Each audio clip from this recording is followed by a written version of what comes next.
Sa ngalan ng Ama at ng Anak at ng Espiritu Santo, Amen. ang pagpapala at kapayapaan mula sa Diyos na Ama natin at sa Panginoong Heso Kristo naway sumainyo. At sumayo rin. Mga kapatid, tinipon tayo bilang kaanib ng angkan ng Diyos, kaya dumulog tayo sa maawaing Panginoong nagpapatawad ng lubos.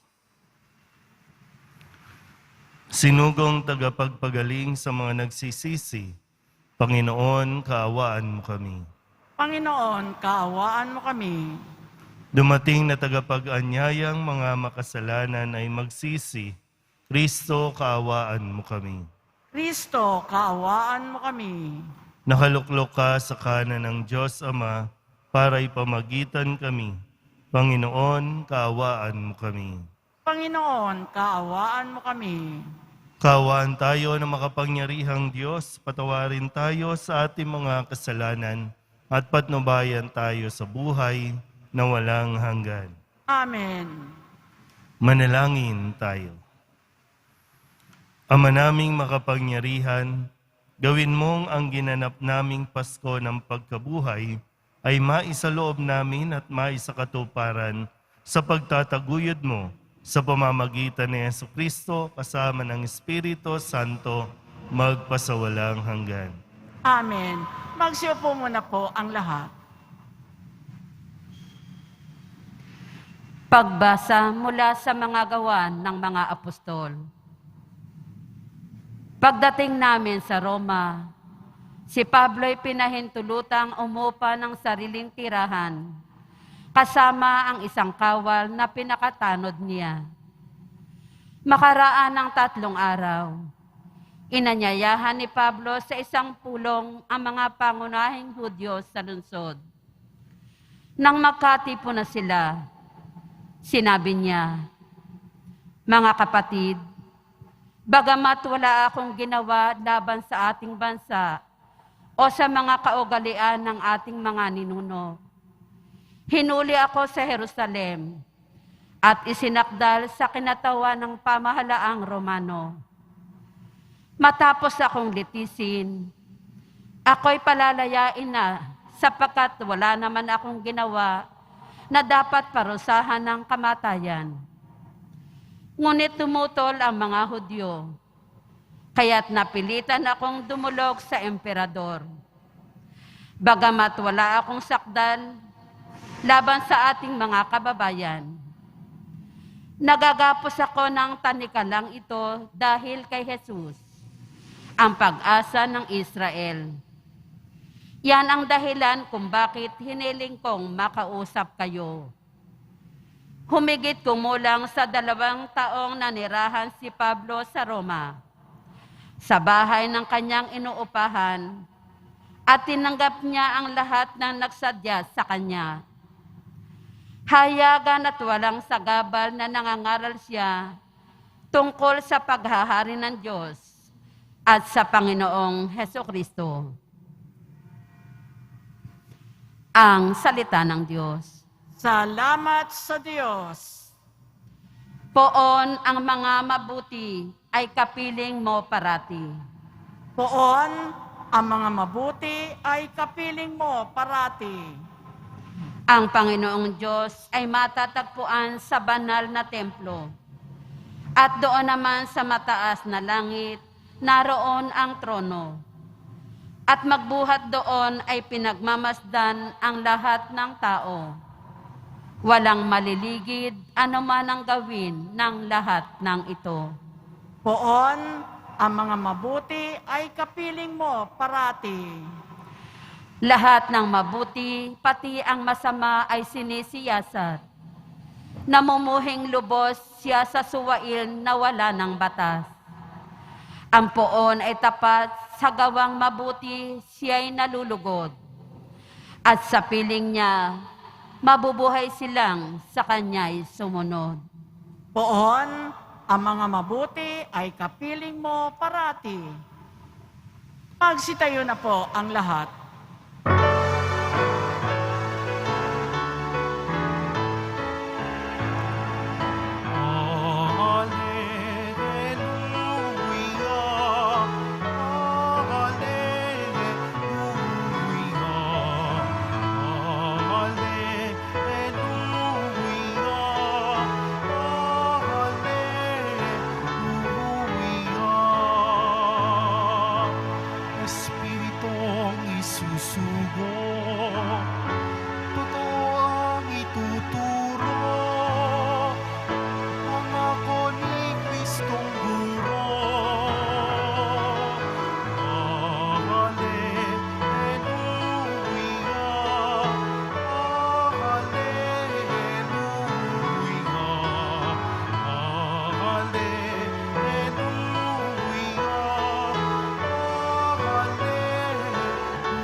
Sumainyo ang Panginoon.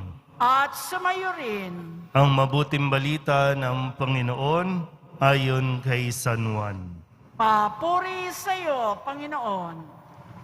Noong panahong iyon, lumingon si Pedro at nakita niyang sumusunod ang alagad na minamahal ni Jesus. Yaong humilig sa dibdib ni Jesus nang sila'y naghahapunan at nagtanong, Panginoon, sino po ang magkakanulo sa inyo? Nang makita siya ni Pedro, tinanong nito sa Jesus, Panginoon, ano po naman ang mangyayari sa taong ito? Sumagot si Jesus, kung ibig kong mabuhay siya hanggang sa pagbabalik ko, ano sa iyo? Sumunod ka sa akin. Kumalat sa mga kapatid ang balitang hindi mamamatay ang alagad na ito, bagamat hindi sinabi ni Jesus na hindi siya mamamatay, kundi kung ibig kong mabuhay siya hanggang sa pagbabalik ko, ano sa iyo? Ito nga ang alagad na nagpapatotoo tungkol sa mga bagay na ito. Siya rin ang sumulat ng mga ito. At alam naming tunay ang kanyang patotoo. At marami pang ginawa sa Jesus na kung susulating lahat, inaakala kong hindi magkakasya kahit sa buong daigdig ang mga aklat na masusulat. Ang mabuting balita ng Panginoon. Pinupuri ka namin, Panginoong Heso Kristo. Magsiupo muna po ang lahat. Isang magandang araw po sa inyong lahat. Tayo po ay dumako na sa pinakahuling araw, pinakahuling linggo ng atin pong sa kalendaryo ng liturhiya ng simbahan. Ito po ang huling araw ng ating Pasko ng Pagkabuhay. Bukas ay kapistahan na ng pagbaba ng banal na spirito, no, sa mga alagad. Subukan natin, sikapin natin na makapagsimba bukas upang nang sa ganon mas maintindihan natin ang misyon ng bawat isa. Bahagi rin po, no, na magpapaalala sa atin itong Ebanghelyo ni San Juan sa huling chapter nito na sinasabi nga kung isusulat lahat ng ginawa ni Jesus, hindi magkakasya sa buong daigdig ang mga aklat na masusulat. So parang pagtatapos na rin po talaga, no, na pagkikwento. Ganun pa man, atin pong balikan ang mga mensahe na ibinigay sa atin ng Poong Jesus Nazareno sa buong linggong ito. Sinimulan po ito noong Lunes sa kanya pong pag-a-acknowledge, sa kanyang pagpapaalam sa atin na sinasabi ni Kristong, mayroon kayong kapighatian dito sa sanlibutan. Ngunit, lakasan ninyo ang inyong loob na pagtagumpayan ko na ang sanlibutan. Ano man yan, no? Ano man ang problema mo, ano man ang pinagdaraanan mo, ano man ang papahirap sa iyo, lakasan mo ang iyong loob. Kakayanin mo yan.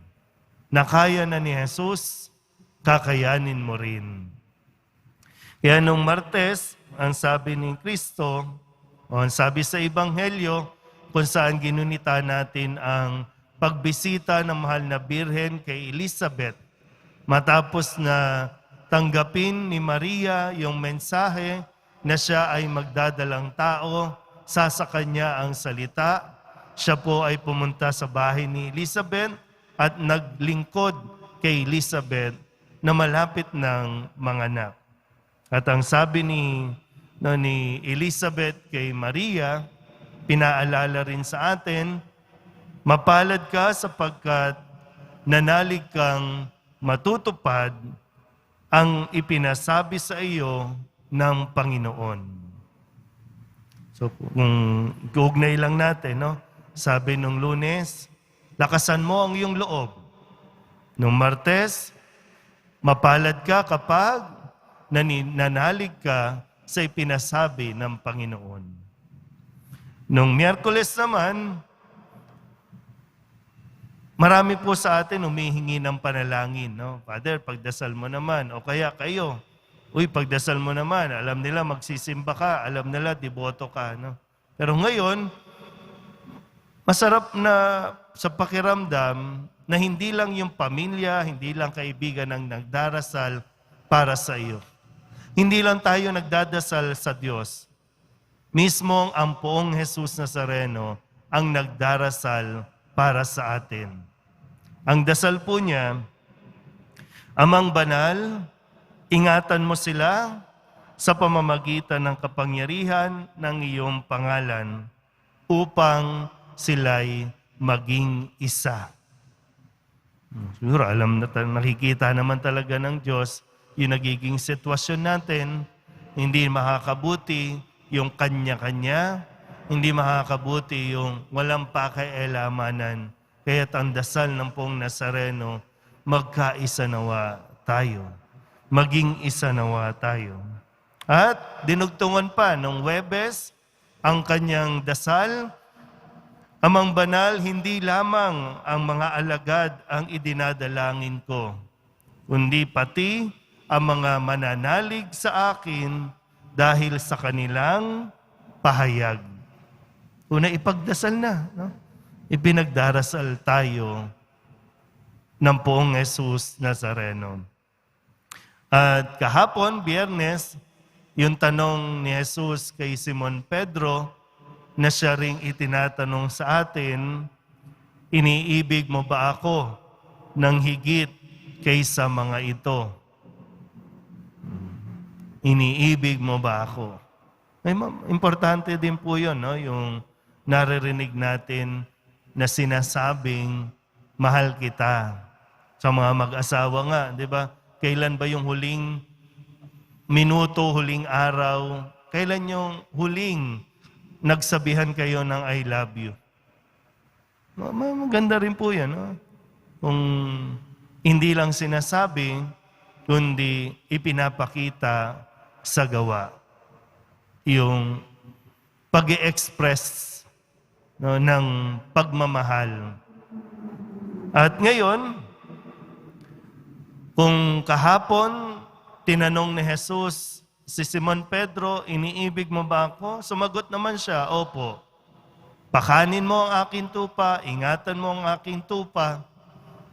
Ngayon ang sabi ni Pedro, Panginoon siya. Paano siya? Diba, no? Sabi niya, ano po mangyayari sa kanya? Parang ang sagot ni Jesus, ano sa'yo? Kung ibig kong mabuhay siya, hanggang sa pagbabalik ko, ano sa'yo? Kasi ang sabi ni Jesus kay Pedro, pakanin mo ang aking tupa, ingatan mo ang aking tupa. Hindi ko sinabing isipin mo siya. Na para bang sinasabi sa atin at pinapaalala din sa atin, huwag mong problemahin yung iba. Huwag mong isipin kung ano yung assignment ng iba. Mayroon kang sariling assignment. Mayroon kang sariling misyon. Yun ang pagtuunan mo ng pansin. Hindi yung sila, hindi yung iba.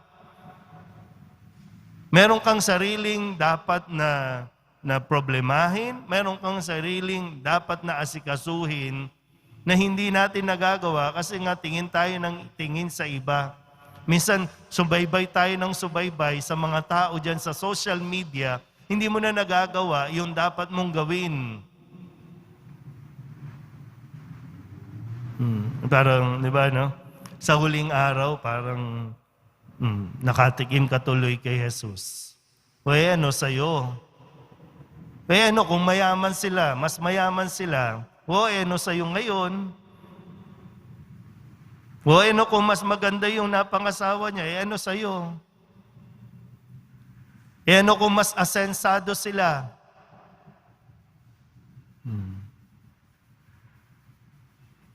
Kaya tingnan natin, no? Kailangan din natin mag-focus. Ano ba ang ipinagagawa sa iyo ng Poong Jesus Nazareno? Doon ka. Mayroon kang anak, mayroon kang pamilya, may asawa ka, may trabaho ka, yan ang atupagin mo. Hindi ang buhay ng ibang tao na wala namang magagawa sa iyo. Dahil unang-una, hindi mo dapat yan abalahin. Hindi mo yan dapat alalahanin. Nawa po sa huling araw na ito ng Pasko ng Pagkabuhay, hilingin natin sa Panginoon na talagang magkaroon tayo ng lakas ng loob. Humiling tayo sa Kanya na ipagdasal niya tayo na maging matatag, maging malakas sa ating misyon na Kanyang iniaatang. Amen. Magsitayo na po ang lahat.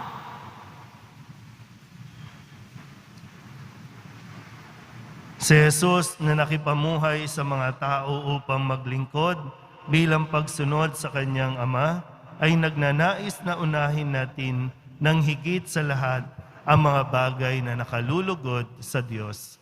Ang ating pong itutugon, Panginoon, Ikaw ang lahat sa amin. Panginoon, Ikaw ang lahat sa amin. Ang mga pinuno ng simbahan, naway maging mga tunay na lingkod na kumikilos ng may pagmamalasakit na katulad na ipinakita ni Kristo sa Kanyang mga apostol. Manalangin tayo. Panginoon, Ikaw ang lahat sa amin. Ang mga pinuno ng pamahalaan, naway maging tapat sa kanilang mga pananagutan at makatupad sa kanilang mga tungkulin ayon sa diwa ng pag-ibig at paglilingkod. Manalangin tayo. Panginoon, Ikaw ang lahat sa amin. Ang mga nagdaranas ng kahirapan, naway tumanggap ng lakas mula sa banal na Espiritu. Manalangin tayo. Panginoon, Ikaw ang lahat sa amin. Ang mga may karamdaman, naway maunawaan na ang kanilang pagdurusa kung titiisin bilang pakikiisa kay Kristo ay maaaring maging biyaya. Manalangin tayo. Panginoon, Ikaw ang lahat sa amin. Ang ating mga namayapang kamag-anak at mga kaibigan, naway magtamasa ng kapanatagan sa walang hanggang tahanan ng Diyos. Manalangin tayo. Panginoon, Ikaw ang lahat sa amin. Idulog din natin sa Panginoon ang ating mga personal na kahilingan at mga panalangin para sa ating mga pamilya. Ganon din ang lahat ng mga misang pasasalamat, espesyal na intensyon at mga kaluluwa na hinihiling na ipagdasal sa misang ito.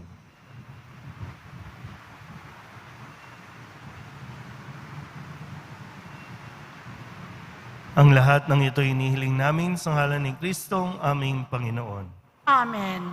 Magsiupo ang lahat.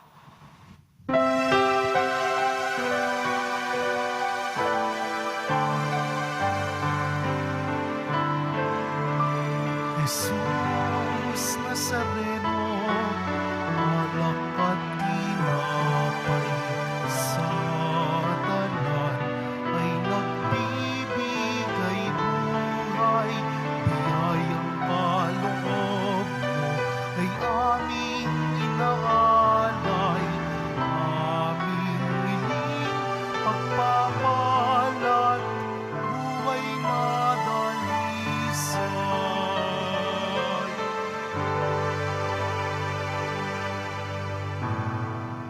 Magsitayo na po ang lahat. Manalangin kayo mga kapatid upang paghahain natin ang kalugdan ng Diyos amang makapangyarihan.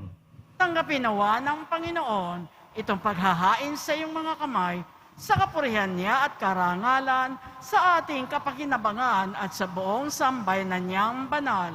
Ama naming lumikha sa banal na paghahaing ito, maihanda nawa ang aming kalooban ng pagdating ng Espiritu Santo na siyang ikapagpapatawad ng mga kasalanan. Iniluluhog namin ito sa pamamagitan ni Jesucristo kasama ng Espiritu Santo magpasawalang hanggan. Amen. Sumainyo ang Panginoon. At sumayo rin. Itaas sa Diyos ang inyong puso at diwa. Itinaas na namin sa Panginoon. Pasalamatan natin ang Panginoong ating Diyos. Marapat na siya ay pasalamatan. Ama naming makapangyarihan, tunay ngang marapat na ikaw ay aming pasalamatan. Ngayong ipinagdiriwang ang paghahain ng Mesiyas, ang maamong tupa na tumubos sa aming lahat. Sa paghahain ng sariling buhay at sa pagkabuhay ng anak mong mahal, nabuksang ganap ang iyong tahanan at kaming pinaghaharian mo'y naging kasambahay. Sa pagkamatay niya sa krus, nalupig ang kamatayan. Sa kanyang pagkabuhay, naging buhay siya ng tanan.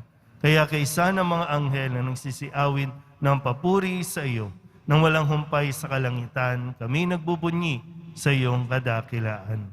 Santo, Santo, Santo, Panginoong Diyos ng mga hukbo, na pupuno ang langit at lupa ng kadakilaan mo, usana sa kaitaasan, pinagpala ang naparirito sa ngalan ng Panginoon, usana sa kaitaasan, magsiluhod po ang lahat.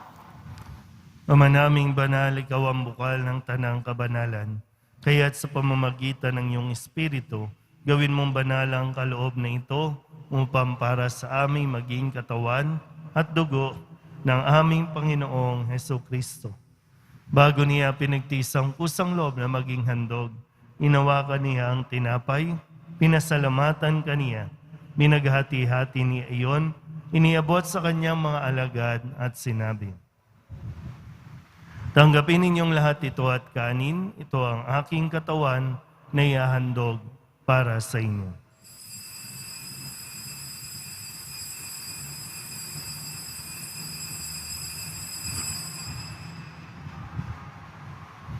Gayun din naman nung matapos ang hapunan, inawakan niya ang kalis, muli kaniyang pinasalamatan. Iniabot niya ang kalis sa kanyang mga alagad at sinabi, tanggapin ninyong lahat ito at inumin. Ito ang kalis ng aking dugo, ng bago at wala hanggang tipan.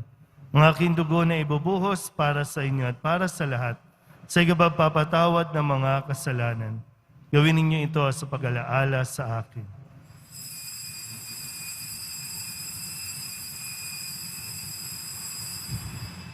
Magsitayo na po ang lahat. Ipagbunyi natin ang misteryo ng pananampalataya. Si Kristo'y namatay, si Kristo'y nabuhay, si Kristo'y babalik sa wakas ng panahon. Ama, ginagawa namin ngayon ang pag-alaala sa pagkamatay at muling pagkabuhay ng iyong anak. Kaya tiniaalay namin sa iyo ang tinapay na nagbibigay buhay at ang kalis na nagkakaloob ng kaligtasan. Kami napapasalamat dahil kami iyong minarapat na tumayo sa harap mo para maglingkod sa iyo. Isinasamo namin kami magsasalo-salo sa katawan at dugo ni Kristo ay mabuklod sa pagkakaisa sa pamamagitan ng Espiritu Santo. Ama, lingapin mo ang iyong simbahang laganap sa buong daigdig. Puspusin mo kami sa pag-ibig kay San Francisco na aming Papa at ni Jose na aming Obispo at ng Tanang Kaparian. Alalahanin mo rin ang mga kapatid naming nahimlay ng may pag-asang sila'y muling mabubuhay, gayon din ang lahat ng mga pumanaw. Kawaan mo sila at patuloyin sa iyong kaliwanagan. Kawaan mo at pagintapating kaming lahat na makasalo sa iyong buhay ng walang wakas. Kaysa ng mahal ng Birhen Maria na Ina ng Diyos, ng kabiyak ng puso niyang sa San Jose, kaysa ng mga apostol at ng lahat ng mga banal na namuhay dito sa daigdig ng kalugod-lugod sa iyo. May pagdiwang nawa namin ang papupuri sa ikararangal mo sa pamamagitan ng iyong anak na aming Panginoong Hesukristo. Sa pamamagitan ni Kristo, kasama niya at sa Kanya, ang lahat ng parangal at papuri ay sa iyo, Diyos amang makapangyarihan, kasama ng Espiritu Santo, magpasawalang hanggan. Amen, amen, amen. Amen, hallelujah. Purihin ang Diyos, purihin ang Diyos. Amen, hallelujah. Amen, amen, amen. Amen, hallelujah.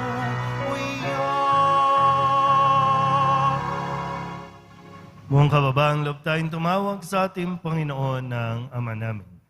Ama namin, Sumasalangit ka, sambahin ang ngalan mo, mapasa amin ang kaharian mo, sundin ang loob mo dito sa lupa para nang sa langit. Bigyan mo kami ngayon ng aming kakanin sa araw-araw at patawarin mo kami sa aming mga sala para nang pagpapatawad namin sa nagkakasala sa amin. At huwag mo kaming ipahintulot sa tukso at iadya mo kami sa lahat ng masama. inihiling namin kami iadya sa lahat ng masama, pagkalooban ng kapayapaan araw-araw, iligtas sa kasalanan, at ilayo sa lahat ng kapahamakan. Samantalang aming pinananabikan ang dakilang araw ng pagpapahayag ng tagapagligtas naming sa Heso Kristo. Sapagkat iyo ang kaharian at ang kapangyarihan at ang kapurihan magpakailanman. Amen. Panginoong Heso Kristo, sinabi mo sa iyong mga apostol, kapayapaan ang iniiwan ko sa inyo, ang aking kapayapaan ang binibigay ko sa inyo. Tunghayan mo ang aming pananampalataya at huwag ang aming mga pagkakasala. Pagkalooban mo kami ng kapayapaan at pagkakaisa ayon sa iyong kalooban, kasama ng Espiritu Santo, magpasawalang hanggan. Amen. Ang kapayapaan ng Panginoon ay laging sumainyo.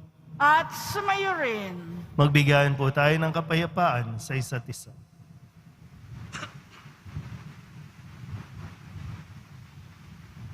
Kordero ng Diyos na nag-aalis ng mga kasalanan ng sanlibutan, maawa ka sa amin. Kordero ng Diyos na nag-aalis ng mga kasalanan ng sanlibutan, maawa ka sa amin. Kordero ng Diyos na nag-aalis ng mga kasalanan ng sanlibutan, ipagkaloob mo sa amin ang kapayapaan, magsiluhod po ang lahat.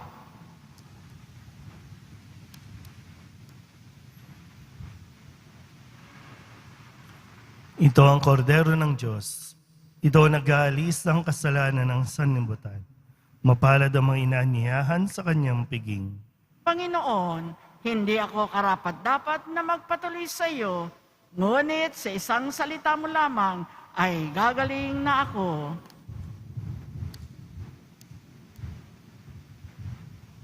Katawan ni Kristo, Amen.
manalangin tayo.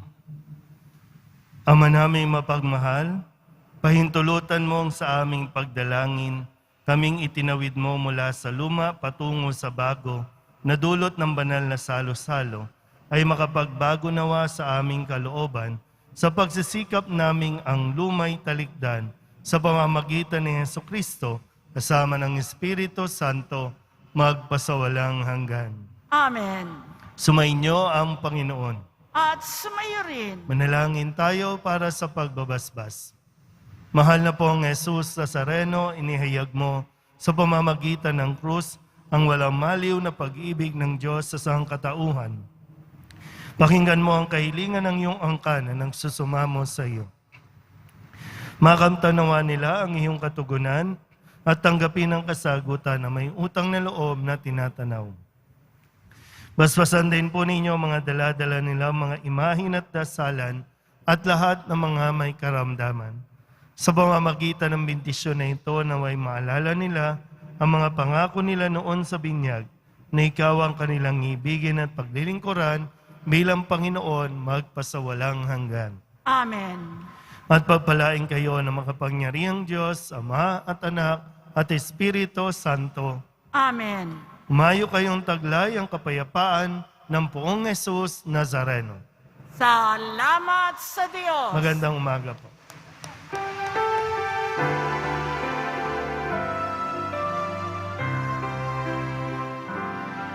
Cristo Padre Jesus Nazareno, sinasamba ka namin.